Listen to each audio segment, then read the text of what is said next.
Raidījums tapis sadarbībā ar SMS Kredit LV.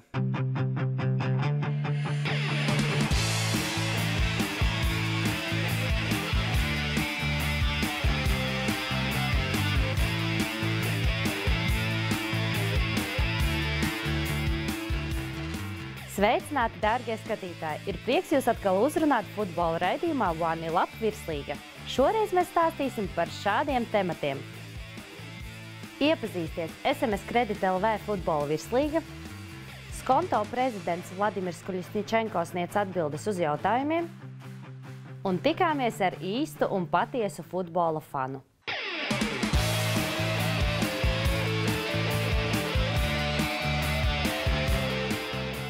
Šajā sezonā ir jau notikušas vairākas spēles. Mūsu novērojumi liecina, ka aizvien vairāk cilvēku nāk skatīties futbolu. Tieši tāpēc mūsu komanda jums piedāvā ieskatu pavisam vienkāršā jautājumā, kas tad ir SMS Kredit LV futbola virslīga? SMS Kredit LV futbola virslīga ir spēcīgākais futbola klubu turnīrs Latvijā. SMS Kredit LV futbola virslīgas 2014. gada sezonā startē 10 komandas. Futbolklubs Ventspils ir pašreizējie valsts čempioni. Komandā ir stabils sastāvs, stabils atbalsts un vissvarīgākais – stabils rezultāts. Futbola žurnālisti prognozē, ka Ventspilnieki šo panākumu varētu atkārtot arī šajā sezonā. Kluba galvenais treneris ir Jurģis Pučīnskis. Nenomaksātie parādi futbolklubam Skonto radīja nopietnas bažas par to, vai tiks izsniegta licence startam SMS Kredit LV futbola virslīgā. Sākotnēji tā netika izsniegta, bet vēlāk apelācijas komisija uzticējās kluba solījumiem un deva vēl vienu iespēju visu nokārtot. Lielu lomu komandas gara un publiskās komunikācijas jomā spēlē kluba galvenais treneris Tamas Spērtija. Arī Daugavpils Daugavai bija problēmas ar licences saņemšanu, jo tai nebija izveidota jaunatnes futbola sistēma. Arī šeit apelācijas komisija spēra soli pretī un deva vēl vienu iespēju. Runājot par kluba ambīcijām, eksperti ir pieticīgi, taču, kā rāda uzvaru Latvijas kausā pār Ventspili, komanda ir neprognozējama. Šobrīd kluba galvenais treneris ir Viktors Demidovs. Futbolklubs Daugava Rīga ir lietuviešiem bagātākā Latvijas komanda. Klubam ir jauns galvenais treneris lietuvietis Arvīts Skrupskis. Starpsezonā Latviju pāršāca ziņa par rūpnīcas Liepājas Metlurgas bēdīgo situāciju, kas rezultējās ar sporta klubu likvidēšanu.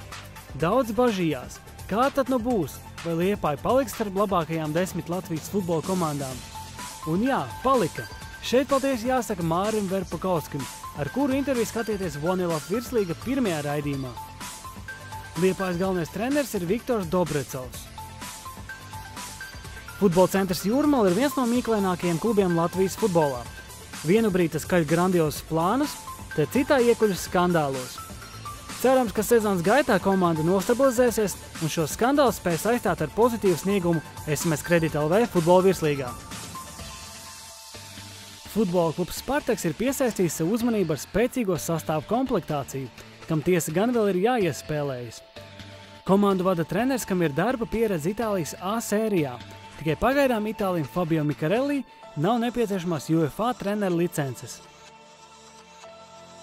Ciets rieksts šogad varētu būt futbolklubs Jelgava, jo komandā atgriezies un uzreiz uguņot sācis uzbrucējs Vladislavs Kozlovs. Komandas sastāvs ir ļoti spēcīgs, jo tajā spēlē futbolisti, kuri Jelgavas rindās kopā spēlē jau vairākus gadus.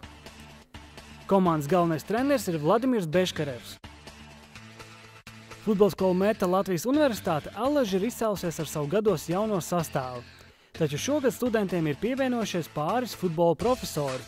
Galvenajam trenerim Andrim Rihertam būs jārūpēs par harmoniju, lai pieredze iet kopā ar jaunības maksimālismu.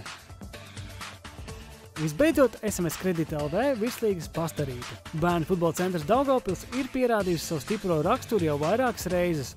Kaut vai 2012. gadā, kad pārspēlēs kā līdzīgs ar līdzīgu, tā cīnījās pret Rīgas Daugavu. Šobrīd BFC Daugavpils ir viens no sezonas lielākajiem pārsteigumiem, jo pirmo mājas spēli klātienē vēroja ap 1000 skatītājiem. Latvijas futbola žurnālistu domas sakrīt vairākos jautājumos, kā piemēram, ka komandu spēki sāk pamazām izlīdzināties. Principā pirmās spēles ir jāapsvinē to, ko es jau biju domājis ziemas laikā. reiķinoties, ka būs 10 komandas, kad tik līdzīgas čempionāti mums nekad nav bijis. Nav varbūt tik spēcīga komanda, kā varbūt bija agrāk, tāpat Ventspils, manuprāt, ir kļuvusi vājāk, arī Skonto tomēr ir vājāks nekā bija pagājušajā gadā. Nav varbūt mums šobrīd stiprākās komandas Baltijā. Ja pirms sezonas bija pilnīgi neskaidrība, kā varētu komanda sakārtoties, bija tikai viens skaidrs, ka galvenā favorīta būs Ventspils un ka Pastarīte skaitīsies Daugavpils. Tagad mēs ar pirmajām spēlēm redzam, ka Daugavpils tā komanda, kas nāca klāt, nemaz tik liela Pastarīte varbūt arī nebūs. Un arī šogad varētu būt ļoti interesanti cīņa par vietu saglabāšanu elitē. Tas ir pozitīvi, lai nav tā, ka kādam ļoti ātri paliek garlaicīgi. Pirmais iespējas ir tāds, ka kādam garlaicīgi nemaz tik ātri nepaliks. Ja. Tas vidusslānis un lejas gals ir tā saplūdis kopā, ka tur būs ļoti interesanti. Pirmo reizi vairāku gadu laikā, lai gan katru gadu cilvēki saka, ka šogad ir ļoti interesants čempionāts, sīva konkurence. Manuprāt, šogad šis spēku samērs ir tik līdzīgs kā nekad. Varbūt pirmās divas komandas, kas manā subjektīvajā rangā Ventspils un Skonto nedaudz ir augstāk. Šobrīd, ja skatāmies sezonas sākumā, bet pārējās no 3. līdz 10. tur tik maza starpība gan meistarībā, gan iespējams arī punktu skaita ziņā visas sezonas gaitā būs. Ka tā nav vēl bijis. Man patiešām grūti šobrīd būtu pateikt, kurš būs 9., 10., kurš būs 3., 4. Tas ir ļoti saistoši un es domāju, intrigas būs ļoti daudz šo sezonu. Ir daudz intrigu, teiksim, tāpat Jelgava, manuprāt, šoreiz varētu pretendēt uz Eirokausa vietām, ja viņiem izdosies beidzot tikt galā ar savām tām problēmām, kas bija iepriekšējā sezonās, ka pret savu un vājāku līmeņa klubiem netiek ņemti punkti. Kas notiks Liepājā un Daugavpilī, viena no tādām lielām intrigām. Pirmās kārtas apliecināja, ka tur atnāca ļoti daudz skatītāju. Priekš Latvijas 1000 skatītāju tagad Latvijā, komanda, kas necīnās par pirmo vietu. Vismaz šobrīd mēs tā varam teikt, varbūt pēc kāda laika mēs runāsim varbūt citādāk. Ja? Bet principā tās ir tabulas vidusmēra vai tabulas otrā gala komandas un atnāk 1000 skatītāju. Un man tā intriga ir, vai tas turpināsies. Vai tad, kad Liepāja izies savā dabīgajā zālienā, stadionā ar lielākām mērķībām, vai šis skatītāju skaits turpinās pieaugt. Liepāja ir paziņojis, ka viņi tā rūpīgi strādās ar skatītājiem, viņiem ir idejas, domas un tā tālāk. Es gribu redzēt, ko viņi darīs un kā viņi strādās ar skatītājiem. Kā spēlē šogad Spartaks, jo sastāvs tiešām ir fenomenāli labs. Tieši pat varbūt ne tas pamatsastāvs, bet viss sastāvs kopumā, jo tik dziļi sastāv, jo godīgi pēdējos 4-5 gadus neatceros. Vienīgais attaisnojums, kāpēc neiet uz spēlēm, varētu būt vai teiksim, ja kaut kas ļoti būtisks un svarīgs ģimenē, vai arī, ja tu tiešām esi tik sportisks, ka pats nenormāli daudz sportos, skraidi apkārt un varbūt arī staigā uz teātru un esi tik sabiedriski aktīvs, ka tev neatliek laika. Bet es vēršos pie tiem, kas varbūt paši apzinās, ka viņi ir slinkāki, varbūt to negrib paši atzīt. Noteikti, ka jāiet uz futbolu un jāgūst pozitīvās emocijas. Tas, ko Māris Verpakovskis arī pēc pirmās spēles teica, ka es viņam zvanīju un prasīju, kā tev bija tagad skatīties, un tagad esi pieredzis pie augstāka līmeņa futbola mačiem. Viņš saka, tādu satraukumu futbola spēles laikā viņš sen nebija jūtis nekādā līmenī. Čempionu līgu skatoties, tās ir divas komandas, bet kura no tām ir tavējām, tur neviena nav tavējā. Ja? Virslīgā ir tā unikalitāte, ka katram ir tiesības izvēlēties kaut kādu savu favorītu komandu dažādu iemeslu dēļ, vai pilsētu, vai kaut kādu citu attiecību dēļ. Un tad futbola skatīšanās kļūst daudz baudāmāka, jo futbols jau nav tikai par meistarību, jo domā, ka tie, kas skatās tikai un vienīgi Čempionu līgu, viņi varbūt nemaz nenovērtē to meistarības atšķirību, viņi varbūt novērtē to smukāko zālienu, labāko operatoru darbu, skaistākus stadionus un visu pārējo, bet tieši emocionālā ziņā es domāju, ka nekas nevar līdzināties ar atrašanos klātienē. Līdzutēju statistika par pērno gadu stāsta, ka visapmeklētākā komanda bija FK Jelgava, kuras spēles klātienē vidēji skatījās 563 cilvēki. Otrajā vietā ir likvidētā Liepājas Metlurga komanda, ka vidējais apmeklējums bija 432 skatītāji. Ar 426 skatītājiem trešā apmeklētākā bija Jūrmals Spartaka komanda. Skonto spēles vidēji nāca skatīties 425 cilvēki, bet čempionu vienību Ventspils 351. FS Meta Latvijas Universitātes spēles klātienē vēroja vidēji 278 skatītāji. Daugava Rīga tribīnēs bija redzami vidēji 205 skatītāji. No virslīgas izkritusī Ilūkstes novada sporta skola spēja sapulcēt ap 155 skatītājiem, par 5 mazāk bija Daugavpils Daugavai. Bet vismazāk cilvēku, 138, nāca skatīties futbola centra Jūrmala mājas spēles. Līdz ar to vidējais futbola spēļu apmeklējums Latvijā ir 291 skatītājs. Ļoti cerams, ka līdzjutēju atbalsts augs un pēc šīs sezonas skaitļi būs lielāki.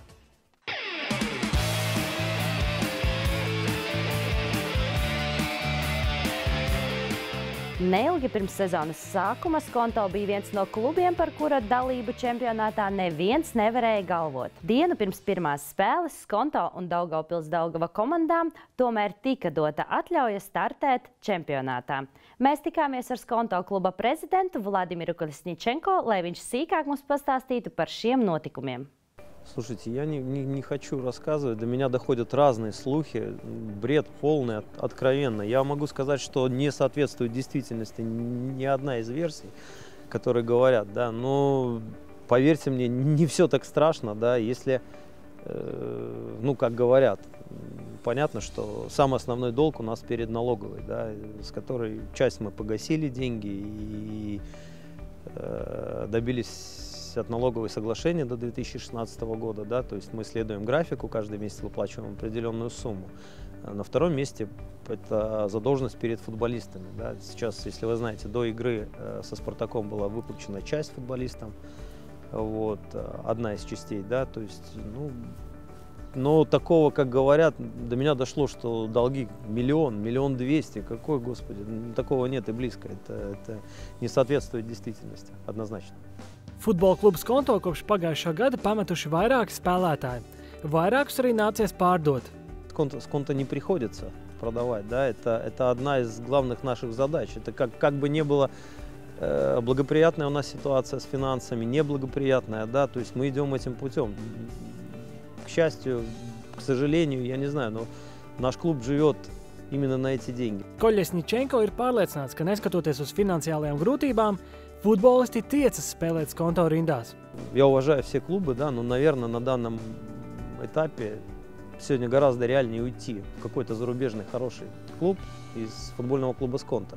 Я думаю, что все футболисты это понимают, молодые, зрелые футболисты и так далее. Но ситуация, она, ну, это показывает, в принципе, и последние наши сделки, да, тот же Шабалай, Карашаускас. Тренировочный процесс у нас, я думаю, что, ой, скажу лучший, опять меня будут обвинять, я думаю, что один из лучших, да. Тренер у нас, безусловно, на мой взгляд, лучший сегодня, да, который работает и с молодежью. Мы всю жизнь говорил первый президент Гунтес Индриксон, повторю и я, да, Skonto это есть трамплин. Трамплин в нормальные, в хорошие команды. Мы даем возможность, мы не даем возможность зарабатывать деньги. Если ты будешь играть в Skonto, ты не будешь обеспеченным никогда. То есть, да, хорошие условия тренировочные, дальше все зависит от футболиста. Tajā pašā laikā Kolesničenko atzīst, ka Skonto vairs nav kādreizējais Skonto, kam nebija līdzīga. Šobrīd situācija ir izlīdzinājusies un ir konkurenti. Альтернативы появились, да, конечно, люди выбирают. Я, например, с большим уважением, да, отношусь к Мете, да, к футбольному клубу Мета. И молодцы, супер. Я думаю, что организация, на данный момент организация, ну, скажу, что, наверное, лучшая, да. Молодцы. Если они будут продолжать в том же духе, будет еще один серьезный клуб. Pēc tam, kad Skonto komandai tika atteikta licence dalībai virslīgas čempionātā, ažiotāžu sabiedrībā izraisīja Kolesničenko izteikumi Twitter vidē. Lūk viņa paša skaidrojums par šo situāciju. К сожалению, есть группа, так сказать, и болельщиков, и журналистов, которые делают все, чтобы как раз какой-то негатив, да, выливался наружу, это как будто основная их задача. Меня же тоже оштрафовали, да, но за некорректные высказывания и так далее. Но Твиттер это мое личное. Я не даю публичное интервью в газете, да, где критикую и так далее. Но я должен высказывать свои мысли. Да. Пишу какие-то вещи нормальные, когда эмоции захлестывают, пишу, наверное, ненормальные. Сам потом себе отдаю отчет, но как есть, так есть. Отказываться от своих слов не буду, говорю, что это я пишу и делаю. Вот, да, ну, по крайней мере, я пишу под своей фамилией, имя, фамилия, это мое, это я пишу, скажем, не хочу ставить фотографию другого человека, писать от имени этого, там, кого-то, да, мистера Икс, ну, пишу от себя, поэтому.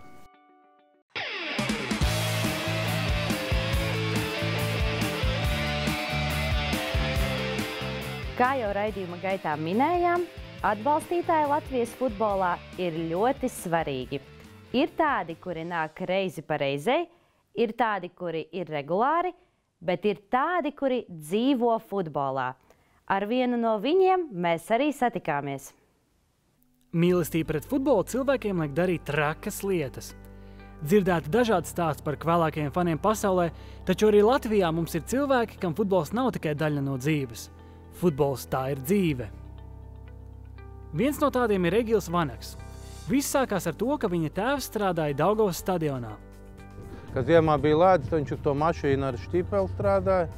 Vasarā viņš lika stūra karodziņas, krāsoja, to visu tas bija. Tas bija ļoti mazs un tas būtībā tā interese. Cik es sev atceros, tik ir spēlēts futbols un ir, būtībā tā futbola laikam es piedzimis, teiksim. Mīlestība pret futbolu radusies kopīgi ar tēvu apmeklējot Rīgas Daugavas spēles. Lai arī Egils pats vēl bija ļoti maziņš, atmiņas par lielisko atmosfēru, emociju un pārdzīvojumu ir neaizmirstamas. No bērndārza viņš man paņēma. Uz Daugavu Rīgu spēlēja PSRS čempionātu 2. līgā. Protams, tad tur bija. Tas bija tāds notikums. Tur jau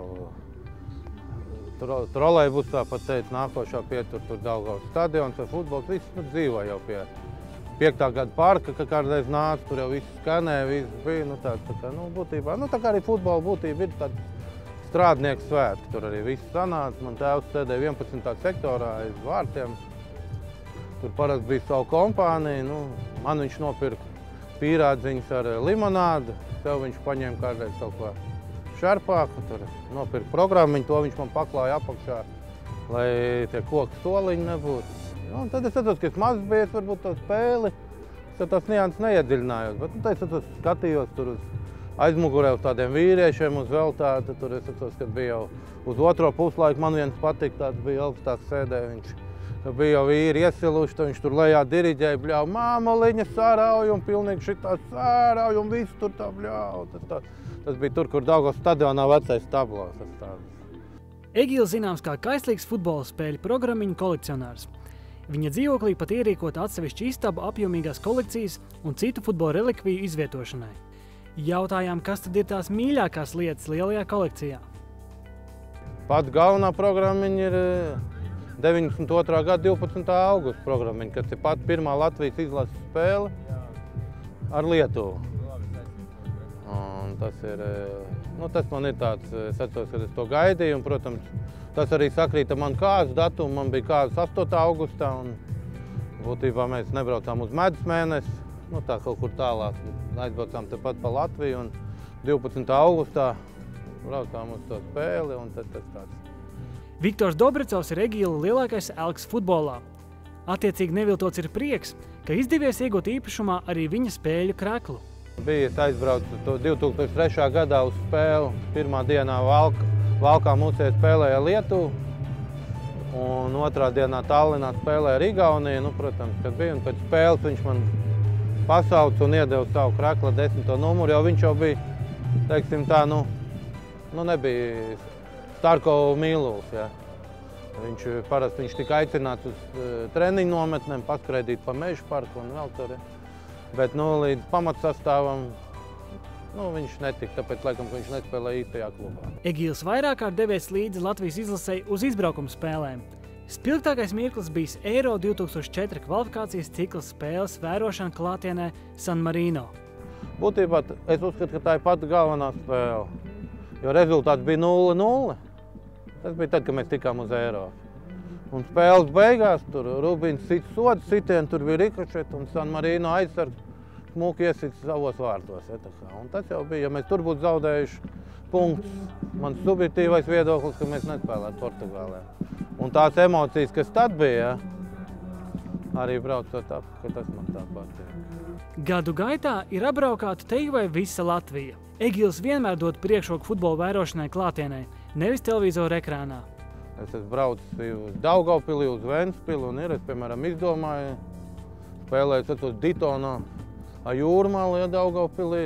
Tas bija 2005. gadā, un man teica, ka Jūrmalā būs jauns Torres un Ferreira.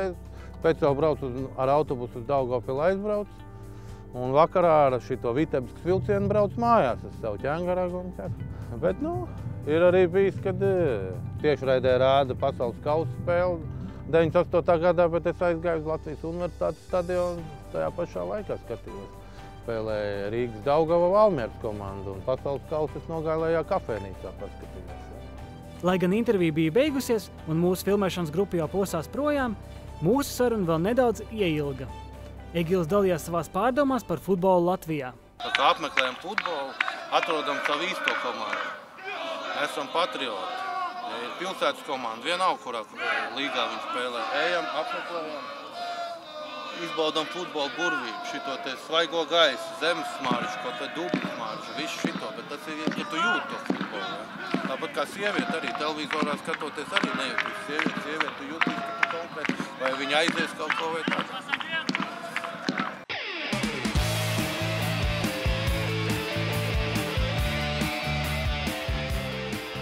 Es ceru, ka arī jūs ņemsiet piemēru no Egīla un apmeklēsiet SMS Kredit LV futbola virslīgas spēles, lai klātienē varētu vērot baudāmu un aizraujošu futbolu. Tas šoreiz arī viss. Paldies, ka skatījāties un bijāt kopā ar mums, un tiekamies jau atkal pēc 2 nedēļām. Atā!